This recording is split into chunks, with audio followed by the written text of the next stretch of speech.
বন্ধুরা নমস্কার। বিষয় ক্রোধের বলি। বন্ধুরা, ক্রোধ মানুষের কি সর্বনাশ করে ফেলে। নিজে তো বলি চড়েই চড়ে, অন্যকেও বলি চড়িয়ে দেয়।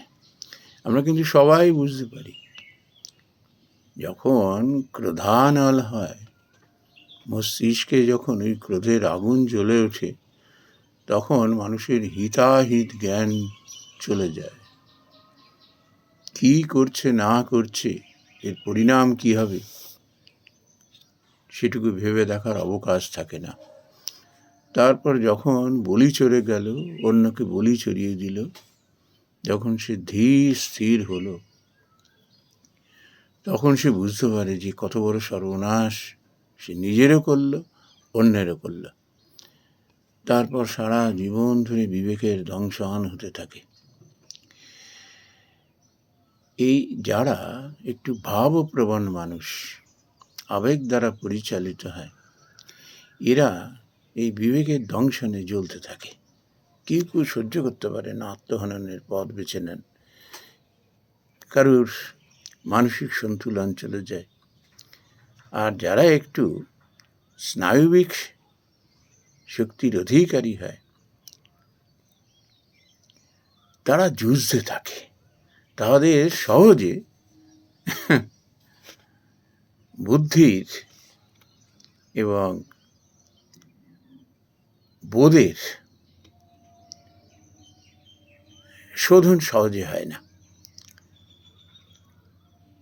আর যখন হয়, তখন আর ফেরার সময় থাকে না, তখন সে জ্বলতে থাকে। যে মানুষগুলো বিবেকের দংশনে, তার মধ্যে যখন শুদ্ধিকরণ এসে যায়, সে তখন একটা পথ পেয়ে যায়। যত তাড়াতাড়ি এটি হয়। কিছু মানুষ খুব তাড়াতাড়ি সহজে বুঝে যায়, নিজেকে শুধরে নেয়, তারপর জীবনের মূল স্রোতে ফিরে আসার চেষ্টা করে।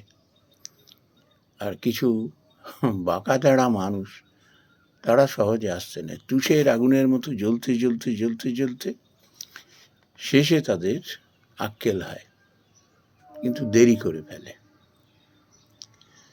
এখন আমরা বহু মনোবিদ যারা আছে, রাগের শাস্ত্রমতো তারা ব্যাখ্যা করেন, যথাযথ ব্যাখ্যা করেন। কিন্তু মুশকিল হলো, ক্রোধকে কি করে সংবরণ করা যায়। শাস্ত্রে এরকম বলে, বিবেক বিচার দ্বারাও অনেক সময় ক্রোধকে নিয়ন্ত্রণ করা যায় না। ইন্দ্রিয় অনেক সময় এই বিবেকী মানুষেরও চিত্ত হরণ করে ফেলে। আমরা দেখি না, কত শিক্ষিত, কত ভালো মানুষও ক্রোধের কিভাবে বলি হয়ে যায়। নিজে বলি হয়, অন্যকে বলি চড়িয়ে দেয়। কয়েকটা যদি উদাহরণ দিই না, পরিষ্কার হবে। তাড়াহুড়ো করে বেরোতে গেলাম, এমন একটা মাথায় দরজার কড়ি কাঠে ঠোকা খেলাম, এই তাড়াতাড়ি যাওয়ার মুহূর্তে এত মাথাটা কেটে গেল, ফেটে গেল। এত ক্রোধ হলো, কষে এক লাথি কষিয়ে দিলাম দরজার কড়ি কাঠে কিংবা দরজায়, আর পাটা গেল। আমরা বহু ক্ষেত্রে কি করি, গুজগাছ করে কাজ করার অভ্যাস নেই আমাদের। এবারে এই অনভ্যাসের জন্য আগোছালো করে সব জিনিস নেওয়া না হয়, হাত দিয়ে হয়তো দেখা গেল দামি জিনিসটা পড়ে ভেঙে গেল। ব্যাস, ক্রোধ ওই জিনিসটারই যেন দোষ। দাম করে সেই জিনিসটাকে ছুঁড়ে ফেলে দিলাম। বন্ধুরা, ওই যে অচেতন পদার্থ যেগুলো, ওদের কি দোষ? ওরা তো যে যার জায়গায় ঠিক আছে। দোষ তো আমার বুদ্ধির, আমার বিবেচনা বোধের, সেটাকে সামাল দিতে পারি না।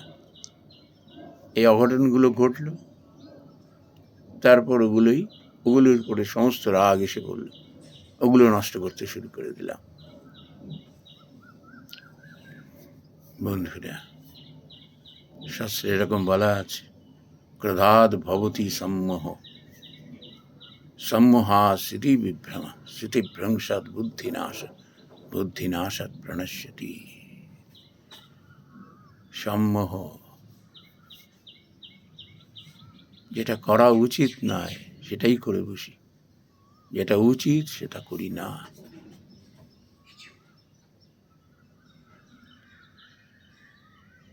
স্মৃতিভ্রংশ হয়ে যায় যখন ক্রোধ হয়।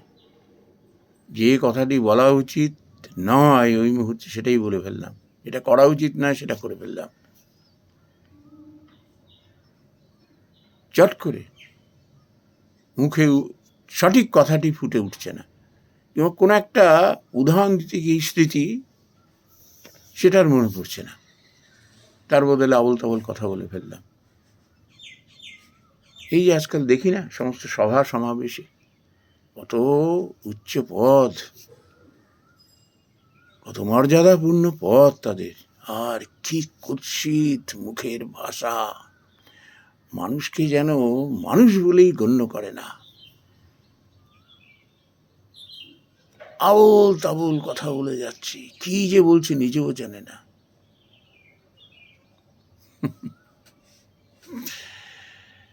ধায়তে বিষয়ং পুংস সঙ্গস্তেষু উপজায়তে, সঙ্গাৎ সংজয়তে কাম, কামাৎ ক্রোধ বিজায়তে।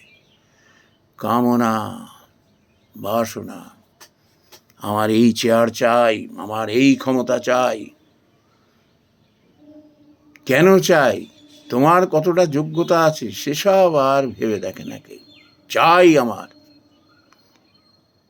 তোমার যোগ্যতা আছে কিনা সেটা তো দেখো,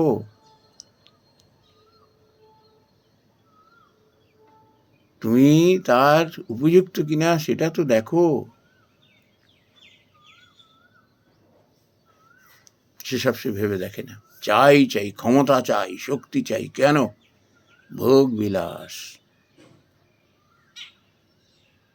অন্যায় অবিচার করতে থাকে, মুখে যত রকমের কুৎসিত ভাষা, যে বাধা হয়ে দাঁড়ায় তাকে শেষ করে দেওয়ার জন্য নিকৃষ্টতম পন্থা অবলম্বন করে। কামনা, সেখানে যে বাধা হয়ে দাঁড়াবে তাকেই পথের কাঁটা মনে করে সাম দাম দণ্ড ভেদে তাকে সরিয়ে দেওয়ার চেষ্টা করবে। ক্রোধ, নিজে তো ক্রোধের শিকার হয়ে বলি হবে জীবনের শেষ মুহূর্তে হোক। ওই যে বললাম, যেসব মানুষ একটু আবেগপ্রবণ মানুষ, যাদের বিবেক একটু জাগ্রত আছে, তারা করে ফেলে তারপর অনুশোচনায় দগ্ধ হতে হতে নিজেকে শুধরে নেয়। আর যারা শেয়ানা, যাদের বিবেক চেপে রেখে দেয়, তারা কিন্তু অনুশোচনা তো দূরের কথা, আরও বারবারন্ত হয়। তারপরে ওই যে মানুষের শিক্ষা তো একটা সময় হবেই হবে, পাপের শাস্তি তাকে পেতেই হবে। যে মুহূর্তে তার বিবেকের উদ্রেক হলো, জ্বলতে জ্বলতে বিবেক যখন জাগ্রত হলো, যখন সে নিজেকে শুধরানোর চেষ্টা করছে, তখন আর মূল স্রোতে ফেরার আর সময় থাকে না। তবুও মানুষ চেষ্টা করে যে পরজন্মে অন্তত যেন একটু ভালো সংস্কার নিয়ে জন্মাতে পারি। যাই হোক, এই যে প্রথমে বললাম যে বহু বিবেকী মানুষেরও এই ইন্দ্রিয় চিত্ত হরণ করে নেয়। বিবেকী মানুষ, যাদের উপযুক্ত শিক্ষা আছে, বংশ আছে, তাহলে উপায় কি? চিকিৎসা শাস্ত্রের কথা এখানে আমি তুলে আনছি না, এটা একটা মনোবিকার, সেটা তো মানতেই হয়। চিকিৎসার এই যে আগে আমরা কজন বলুন তো এই ছোটোখাটো জিনিস, মানসিক সমস্যা হচ্ছে, চিকিৎসার কাছে দৌড়াতাম। আমাদের ঘর সংসার পাড়া থেকেই কাউন্সিলিং হয়ে যেত বিভিন্ন ঘটনার মাধ্যমে। আমরা নিজেদের শুধরে নিতাম। এখন তো সেই সুযোগ নেই। কেউ তো কাউকে শাসন করে না, না বিদ্যালয়ে না ঘর সংসারে। একটি আধটি সন্তান, একা তারা গড়ে ওঠে। নিজের মনের দুঃখ বেদনার কথা অন্যের সঙ্গে শেয়ার করতে পারে না, শাসন পায় না, তাই নানা রকম মানসিক সমস্যায় তারা ভুগতে থাকে। চিকিৎসকরা কতটুকু পারেন, তার ভিত যদি সেইভাবে তৈরি না হয়, শিক্ষা নৈতিক চরিত্র যদি গঠন না করে তুলতে পারে, চিকিৎসকরা আর কতটুকু হেল্প করতে পারেন? ওই সাময়িকভাবে একটু ঠেকা দেওয়া, ব্যাস।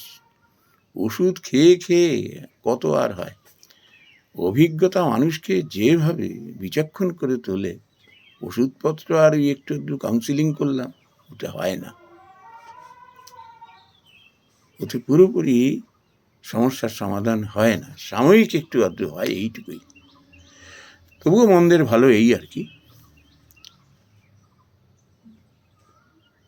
আমরা ছোটবেলায় ঘরে বাইরে শাসনের মধ্যে দিয়ে বড় হয়ে উঠেছিলাম। ঘরে যেমন বাবা মা বয়োজ্যেষ্ঠরা জ্যেষ্ঠরা শাসন করতে, সেমনি পাড়ায় তারা শাসনও করতেন, আদরও করতেন, ভালোবাসতেন। তারপর তো বিদ্যালয়টা চরম নৈতিক শিক্ষার পীঠস্থান। যাই হোক, ভগবান কিন্তু একটা উপায় বলে দিয়েছেন। এই যে তুমি ইন্দ্রিয়কে বশ করতে পারছো না, তোমার চিত্ত হরণ করে ফেলছে, ক্রোধবশত তোমার মোহ হচ্ছে, মোহ থেকে স্থিতিভ্রংশ হয়ে যাচ্ছ, আবল তাবল কাজ করে ফেলছো, যেটা করা উচিত নয় করে ফেলছো, যেটা করা উচিত করছো না। এতে কি হচ্ছে? তোমার প্রাণ নিয়ে সংশয় হচ্ছে। অন্যেরও ক্ষতি করছো, নিজেরও ক্ষতি করছো, দেশেরও ক্ষতি করছো, দশেরও ক্ষতি করছো। উপায় কি? হচ্ছে মত পরোয়া, অনন্য চিন্তা, ভগবানের শরণাগতি। এটি করো, সকাল সন্ধ্যায় ভগবানের কাছে প্রার্থনা করো। তাহলে দেখবে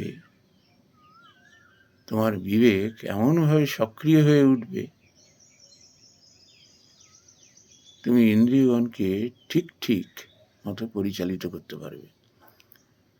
তোমার বোধ হবে, একটা কাজ করতে যখন যাচ্ছি, আগে ঠিকঠাক মতো কাজের পরিবেশটা, পরিস্থিতিটা তৈরি করব।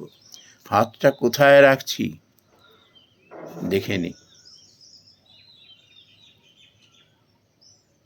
আমি তাড়াহুড়ো করে বেরোতে যাচ্ছি, সামনে যে তেল কিংবা জল পড়ে আছে, স্লিপ করে যাব, ওই দিকে সতর্ক থাকো। সেরকম কিছু আছে, মানে চোখ কান একেবারে সজাগ, কোনো তাড়াহুড়ো নেই। দেরি হয়ে গেছে তো হয়ে গেছে, তাই বলে একটা দুর্ঘটনা ঘটালাম, তারপর আরও দেরি হয়ে গেল, এটা যেন না হয়। একটা করতে গিয়ে যেন আর একটা গণ্ডগোল করে না ফেলি। এটাকে বলা হয় স্থিতধী স্বভাব। মানুষ তখন ধীর স্থির হয়ে যায়। মানুষ যখন ধীর স্থির হয়ে যায় না, তখন সে কখনো তাড়াহুড়ো করে না। সব জিনিস একটা কাজের আগে পরিবেশটা তৈরি করে নেয়। কোনো একটা জায়গায় সওয়াল জবাব করতে যাচ্ছে, ধীর স্থির হয়ে যায়। সে যে কথাগুলো বলছে যেন আগেই যেন শুনে নিয়েছে, যেন একটা জিনিস এডিট করে সেটা পাবলিশ করলো। সভা সমাবেশে যায় যখন, তার বিবেক এমনভাবে জাগ্রত থাকে, কি বলছে, কি করতে যাচ্ছে, সেটা আগে যেন সে দেখে নেয়, শুনে নেয়। কেন এই জিনিসগুলো হয়? স্থিতধী স্বভাব কেন হয়? যখন তার মধ্যে অহংকার নেই, স্বার্থপরতা নেই, অন্যের প্রতি বিদ্বেষ নেই। সে যখন ছোট বড় সকলকে মর্যাদা দিতে শেখে, জাতপাতের ঊর্ধ্বে চলে যায়, যখন মানুষকে মানুষ হিসেবে যখন সে ভালোবাসতে শেখে, তখন তার বিবেককে ইন্দ্রিয়গণ হরণ করতে পারে না, তার চিত্ত হরণ করতে পারে না। এত স্ট্রং হয়ে যায় তার পজিটিভ চিন্তা ভাবনাগুলো, এত স্ট্রং হয়ে যায়। এটি ভগবান করে দেন যখন তাতে চিত্ত সমাহিত থাকে। অনন্যশ্চিন্তয়ন্তে মাং ইয়ে জনা পরিপাসতে তেষাং নিত্যাভিযুক্তানাং যোগক্ষেম বহাম্যহম। তুমি কিচ্ছু চিন্তা করো না, অনন্য চিন্তা, অর্থাৎ অন্য কেউ নেই, আমি একা। Not any dual thinking, not any dual thought. আমাকে তুমি চিত্ত অর্পণ করো, মনকে অর্পণ করো, সব আমি তোমায় দেব। যেটি পাওনি আমি সেটি দেব, যেটি পেয়েছ আমি সেটা রক্ষা করব। নাম, যশ, অর্থ, ক্ষমতা পাওনি আমি দেব। কিন্তু আমরা অধিকাংশ মানুষ এগুলো পাওয়ার পর আমাদের বুদ্ধি বিভ্রম হয়ে যায়, মস্তিষ্কে সন্তুলন হারিয়ে ফেলি, অপপ্রয়োগ করতে থাকি ক্ষমতার, নাম যশের, সব তখন চলে যায়। মানুষ তখন আমাদের নিকৃষ্ট ব্যবহার,